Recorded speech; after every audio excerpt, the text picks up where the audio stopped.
He kōna ipurangi tēnei nā te reo irirangi o Aotearoa. Last weekend here on Mediawatch, we heard how the nation's news media publishers pitched up in Parliament to make a pitch to MPs to pass the Fair Digital News Bargaining Bill, legislation left behind by the Labour government that would effectively compel big tech companies who carry their news online to pay them for it.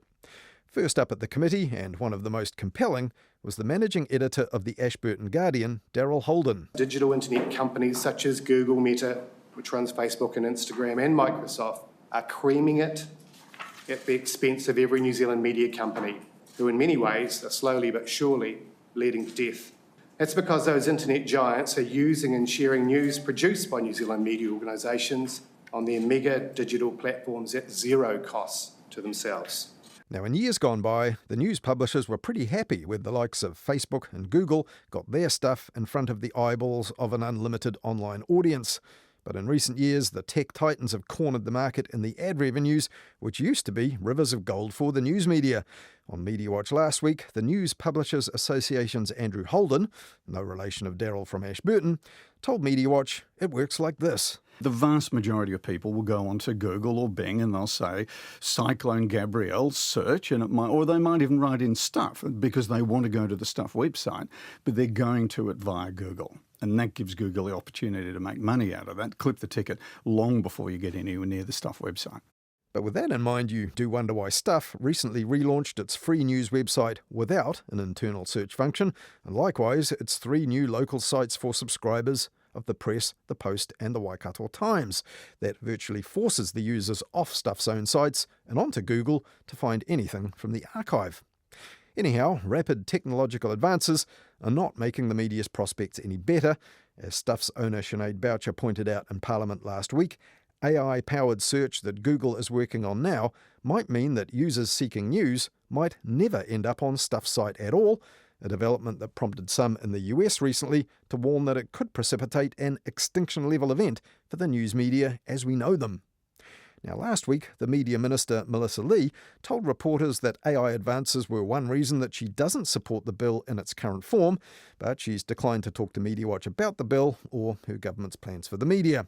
However, on Newstalk ZB last Tuesday, Mike Hosking asked the Prime Minister about it. No, we didn't support the bill in its current form, and the reason is that I just think media companies can do their own individual deals with those tech platforms, in fact, as your umbrella organisation has and others have as well. Well, the well-briefed Prime Minister was right that some media companies here have indeed done deals. Google, for example, has done several individual deals to carry local publishers' news in its own service, Google News Showcase, and that includes Daryl Holden's Ashburton Guardian. But here's what Daryl told the committee about that deal last week. But those last only up to 5 years. And as far as the Guardian is concerned, we accepted the deal from a position of no strength. The money we are paid by Google annually is a pittance. I'm almost embarrassed to say how much we get because it would not be enough to hire one graduate journalist. Now, the Prime Minister was also right about Mike Hosking's employer NZME doing a deal with Facebook's owner Meta, which has been much more reluctant to negotiate with local media. But NZME's Chief Executive Michael Boggs told MPs at the Select Committee last week that deal won't last long. But what's happened since? Meta has not renewed after a year because I think they think this isn't going to happen. I'm interested that neither Google or Facebook have turned up today.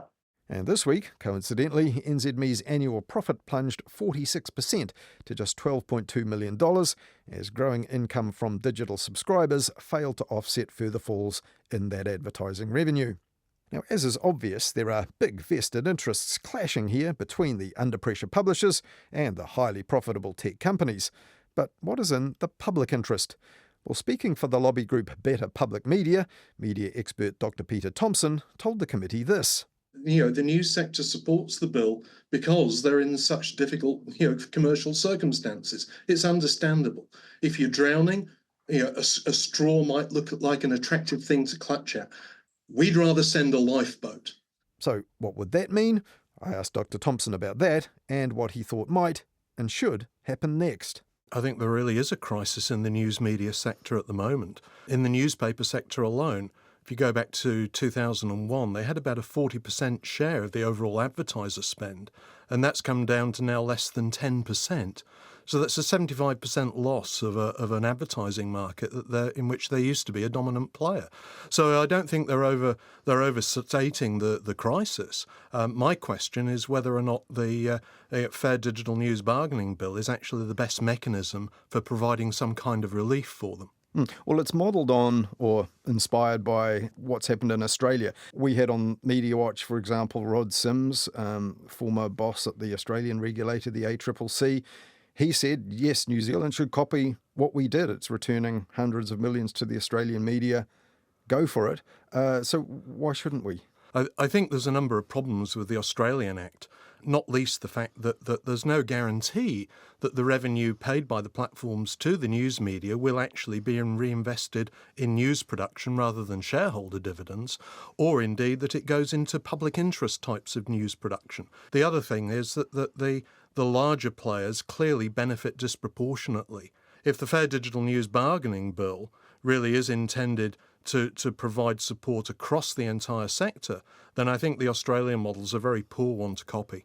Okay, so you said that pretty clearly in your submission, and you told the committee that no clear mechanism to ensure that revenue would be invested in public interest journalism beyond what's currently provided. But, well, Television New Zealand is an example right now. They are saying they need to spend more than $100 million renovating their entire IT system to keep up with all the demand for TVNZ Plus. Shouldn't that be their call? Well, I've got no objection to TVNZ, investing in its news infrastructure if that's what sustains it. I mean, the question is on what principle are you going to get the platforms to support it? And in my view, the bill has misdiagnosed the nature of the market imbalance between the news sector and the online platforms. I mean, specifically, the idea that somehow the platforms have co-opted or stolen the news and that's what they need to compensate the news media for, I think is a misreading of the actual market process and the value chains on which they operate. I mean, primarily, the platforms have benefited from, controlling our data and mass harvesting individual data so that enables targeted advertising. And that's what's enabled them to capture such a large share of the overall advertising market. In my view, platforms ought to be compensating society as a whole, for the mass harvesting of our data and indeed for the harms that are inflicted by the operation of their business models. But wouldn't that be the scope of another part of legislation? If this is all about the fair bargaining for news, and the platforms can easily point to the fact that their news is being circulated by platforms that contribute nothing to the cost of its generation, that seems fundamentally unfair. A bill to address that doesn't necessarily mean you couldn't address all the other harms these platforms might be doing. Well, I think there's two issues here. I see them as closely related, though. It's rather hard to calculate the precise market value of hosting news and permitting sharing of news on third-party platforms. I mean, in some cases, the news media are actively promoting their news content on the platforms. Mm-hmm. There are different relationships between different news media and different platforms at different levels of the value chain. That's a more fundamental point about the way in which we discover content in the digital environment. I think you could design the bill in a much better way, such that not only did you support the news media, but that you provided some kind of compensation, to society as a whole, for the harms inflicted by enabling the proliferation of disinformation and hate speech and harvesting our personal data. But you've got to base the bill, therefore, on public service principles, not just market competition principles. If you do it on market competition principles and it goes to arbitration, I think in some cases we're going to find it very difficult for the news media to demonstrate clearly and objectively, that they're actually conferring greater value on the platforms than the platforms are actually conferring on them. But you have to be really, really clear about what you're asking the platforms to compensate the news media for. And that's why I would argue that there's a better argument that they ought to be compensating society as a whole, and that includes supporting the Fourth Estate. But doesn't that then mean that journalism, the news media, become further down the rung of, people that need a bit of justice from the dominance of these media platforms? If the crisis of the news media is that acute, $50 million into commercial news media, that really would help. Well, of course it would help. We had the Public Interest Journalism Fund, which of course put $55 million into the system over 3 or 4 years. So that's gone, and this could replace it. A real practical, real-world benefit for news media companies under pressure. Well, I think there's a far superior option on the table, and ironically, it was actually considered by Cabinet before being disregarded, and that would be a process of implementing some kind of a levy on digital advertising, which is roughly worth $1.8 billion a year. You'd be generating as much money as the Public Interest Journalism Fund put in. I mean, if you put a 2.5% levy on, or a 3% levy, you'd be getting up to $50 million a year. And I think that would be a far more elegant and indeed more transparent and fundamentally simpler model to implement, the one that relies on a very opaque process of bilateral negotiations between news media and the platforms, and then goes to a very, very convoluted arbitration process if they can't agree. Mm-hmm. Yes, indeed. So as you referred, the Cabinet paper for the bill addressed two options. The first, a levy on digital platforms to be dispersed to news producers through a contestable, a bit like the Public Interest Journalism Fund, but not funded the same way. The second thing was adoption of an international model imposing taxes on multinational media enterprises with revenue ring-fenced and allocated to domestic news media. So both those things considered, but not progressed because they decided to go with the Fair Digital News Bargaining Bill. Those sorts of things would be vigorously resisted by not just the likes of Google and Facebook, but the entire telecoms industry. Well, it depends how wide you implement a levy. But if we only look at the digital advertising sector, I mean, it would be relatively straightforward to say, right, from now on, there's a certain proportion of digital advertising turnover that we're going to require you to pay into a central pot. And many of those that might initially complain about it would soon find that they're actually benefiting in far greater terms from having that money redisbursed through the system. The key thing is, though, by implementing a levy model administered by an independent arm's-length entity like New Zealand On Air, then you can guarantee that money gets reinvested in public interest news. And so a broad brush approach to this, where all kinds of digital revenues are required to contribute towards supporting a healthy fourth estate, is actually fairer and more equitable and much more difficult to argue in court that it treats any single company, unfairly. In fact, we happen to know that's probably one of the reasons why the levy model initially wasn't considered, because if you imposed it only on Google and Meta/Facebook, they'd argue that was discrimination. And in your submission, or Better Public Media's submission on the bill, you noted that in a book published in 2017, Don't Dream It's Over, you'd said at that point $150 million would have been sufficient if the levy had been introduced then by now to cover the cost of both the public service media entity proposed, NZPM, as you mentioned, and provide a $50 million subsidy for the news media sector, which is around about the 3 years worth of the Public Interest Journalism Fund. Just saying, you noted. But you weren't the only ones just saying it. It was something similar was in Green Party media policy around the same time, I think. New Zealand First 2017 election in their manifesto, boosting the telco development levy to $2 a month to subsidise non-commercial New Zealand content. It wants to make commercial broadcasters and international media's providers like Netflix pay that levy too. So New Zealand First, now part of the government, were on board with the idea of levying the industry. The thing I'd say is that if you impose a levy on services such as streaming services or telecommunications, it's very, very easy to pass that on to the consumer. I mean, if your internet bill is $100 and it becomes $101, I doubt very much whether we'd see riots in the street. And the arguments against... You would see people angry. Look at the response of some people to the Public Interest Journalism Fund. They'd be saying, why the hell am I being, against my will, levied to fund a news media I may not respect and think is biased and all the rest of it? It would not be uncontroversial. Amongst some constituencies of the public, anything's controversial. I mean, you can't capitulate to disinformation, though. I think it's absolutely appalling that the options for the levy were disregarded, partly because of concerns that this might upset certain constituencies that thought that any kind of government-funded media must be intrinsically biased. And that's rather silly because it conflates the idea that just because something is organised through a statute, that somehow this means that the Minister of Media and Communication is going to be calling up the media and dictating the editorial line. And that's clearly not what it means. And I think it behoves the government to actually explain these things clearly.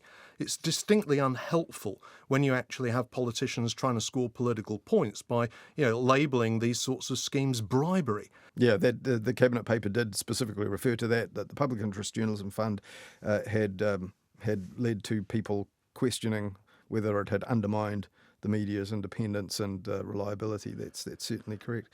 So in the end, though, does this all come down to where all the different parties in this, the politicians, the media, and the industry and the platforms believe the public interest lies? I mean, so Better Public Media believes it lies in the provision and enhancement of public interest journalism.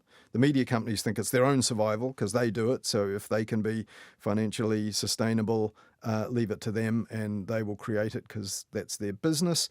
But do you think the politicians and the government who will make the decision on this, whether the bill goes forward or not, do you think they have a similar notion that news media, fourth estate, is something that needs to be assisted out of a financial jam, and that they believe its survival is A, in question, and B, should be guaranteed?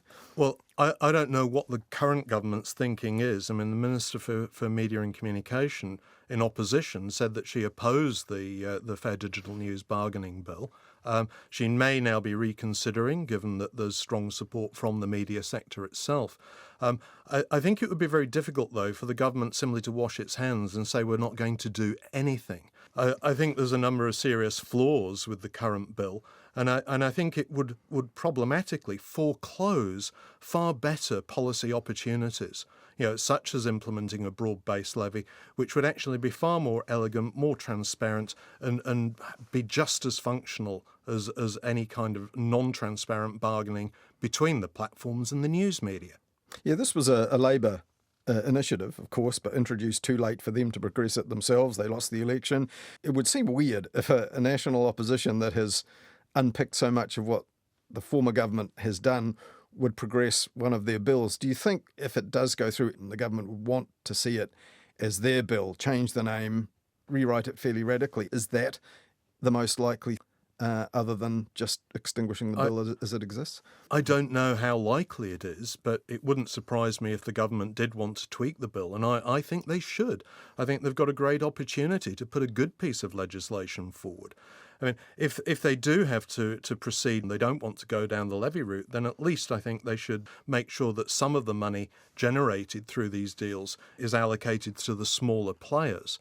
And I think there's also a need to make sure that some of the money is allocated to distinct, subgenres of news, such as local government reporting or, minority interest reporting. Because otherwise, I just worry that the larger players are going to soak up, the best deals with the platforms, and the little players are really just going to be left to flounder.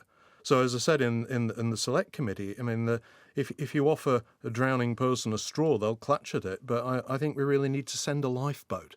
The levy lifeboat would rescue a lot more people.